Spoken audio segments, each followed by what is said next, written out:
Okay. Now, so we know what is break fade. So break fade is actually reduction of the coefficient of friction with the increase in temperature. You can see here with the increase in temperature, the coefficient of friction falls down. And you can see here if it goes from 0.55 to 0.3, it is almost like 50%. So that means your braking distance will actually double. Suppose if this temperature reaches around 600 degrees centigrade, then definitely the braking distance will actually fall. So you may be surprised, can this happen? Can this happen? Can this reach like 600 degrees centigrade? It is not like the whole brake disc is actually like 600 degrees centigrade. Even if the surface of the brake disc is around 600 degrees centigrade, because when you heat up something, when you heat the surface, the heat may not travel to the core of this metal. Only the surface may be hot.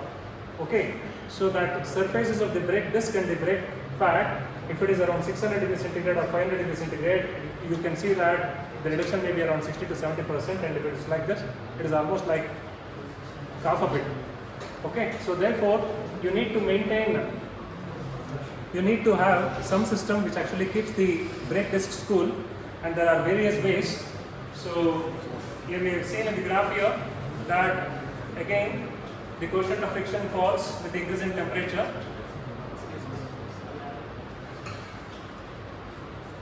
So temperature, so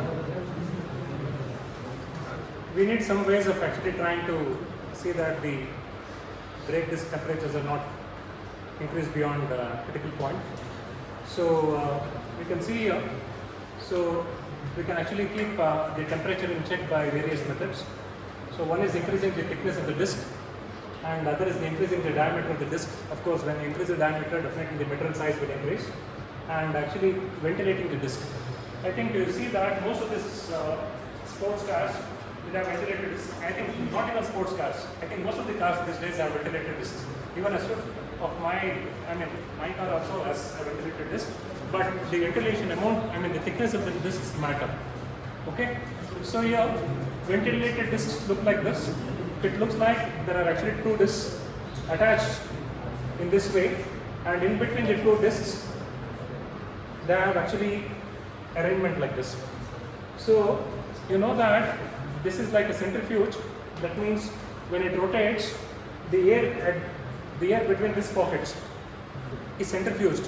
You know that when you're on some rotating table, if you don't have anything to hold, suppose if that whole table rotates, you will fall out of the table. So that means the air within these pockets are centrifuged outwards. So that creates a partial vacuum. So air from the center of the disc will start entering here. So that means it is continuously sucking the air from the inner side, and it's actually centrifuging out. When this cold air from the atmosphere is trying to make contact with all this, it will try to cool this. So you're not just cooling the surface of the disc, you're also cooling from the inside. Okay, so this is a way of trying to force air into the disc and trying to cool it. Okay, so in this way, the disc temperatures can be maintained, and also you can have pores like this.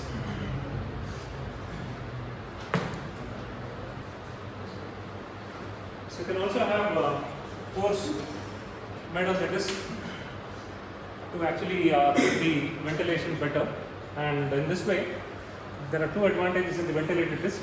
So that means instead of one, you have got two discs, and the whole mass of the disc is increased. So that means if you have got a larger disc, to heat it up, you need more heat. Okay, now to increase its temperature, you need more heat. So if you got a small disc, it will heat up quickly and it will raise its temperature. When I got a larger disc like this, which is ventilated, the rising temperature is low. So in this way, ventilated discs reduce the temperature, and therefore they reduce the brake fade effect. And I think if you are actually planning to do a final year project, you can definitely do a work on this brake disc thermal analysis. So that means how is the brake disc actually trying to get the heat to it, and how it is being dissipated out. So usually what they do is they try to find out the heat. So we actually just saw in the previous equation, kinetic energy is equal to half mv square.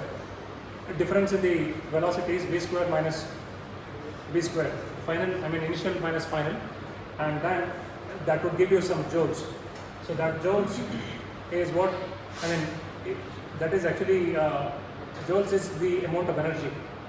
And this break doesn't happen in 0.1 second, it happens through some time.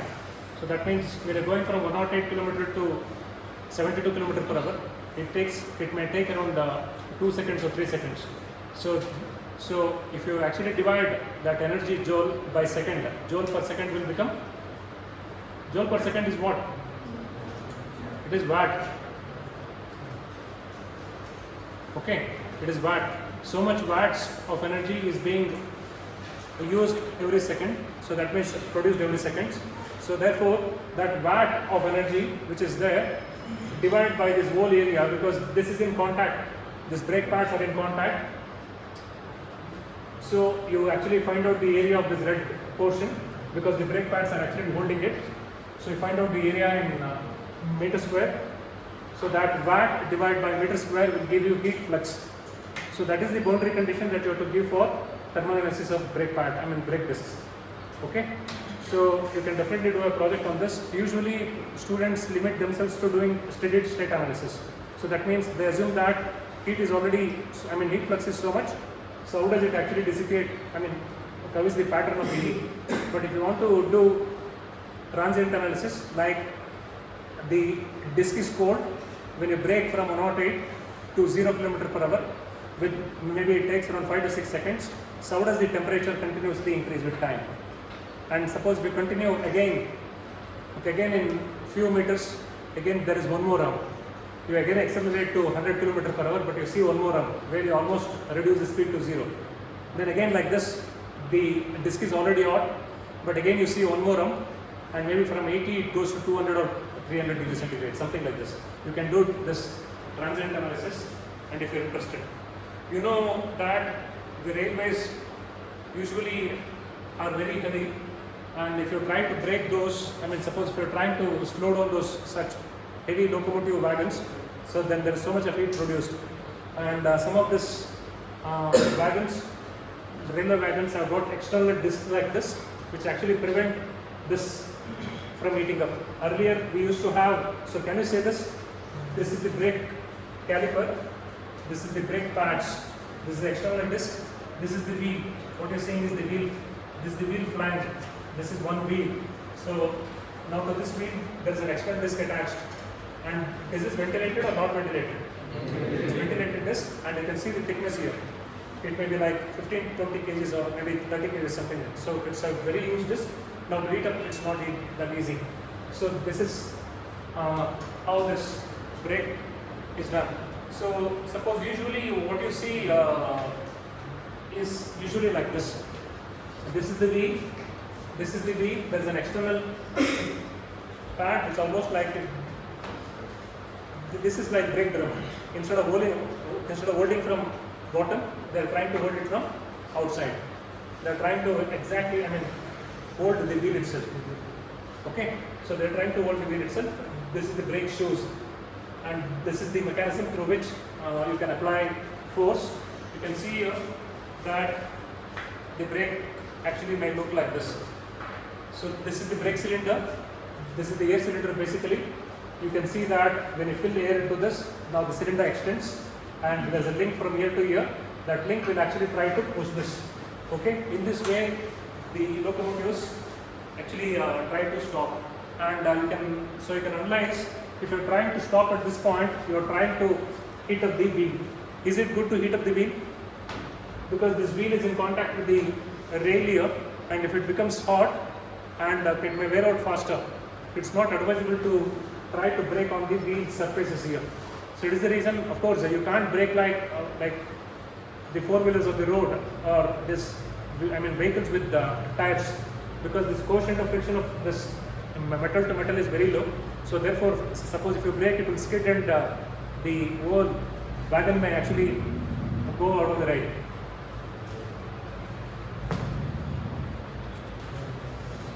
So let us now continue and see how we can actually try to calculate the heating of the brakes. So before that, we need to know a property of the material which is called the specific heat. Specific heat is the amount of heat required to raise the temperature of 1 gram or 1 kg of that material by 1 degree Celsius. So this is the specific heat of steel.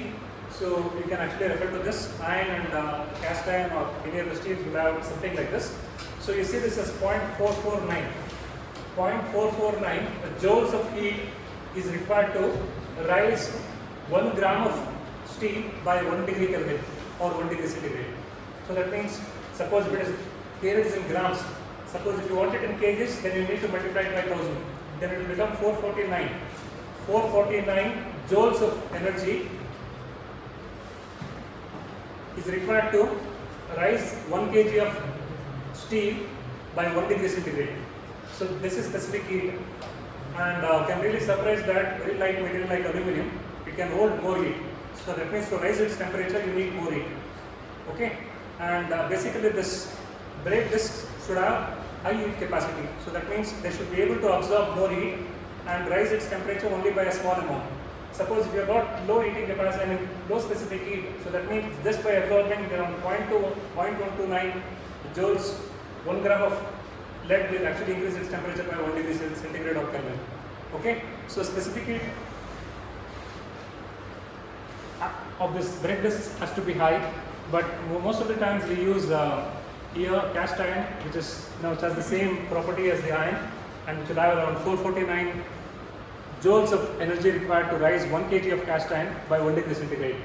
And what you do is, if you know the amount of heat, okay, of course, here you can see that this, now the specific heat itself is giving you all the answers here.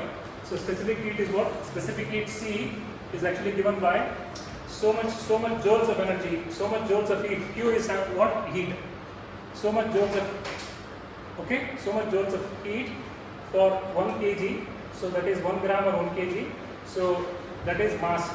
So this is mass, sorry. This is mass kg. This is mass kg, and this is temperature delta T. Delta T, that is degree centigrade or degree Celsius. So specific heat is what?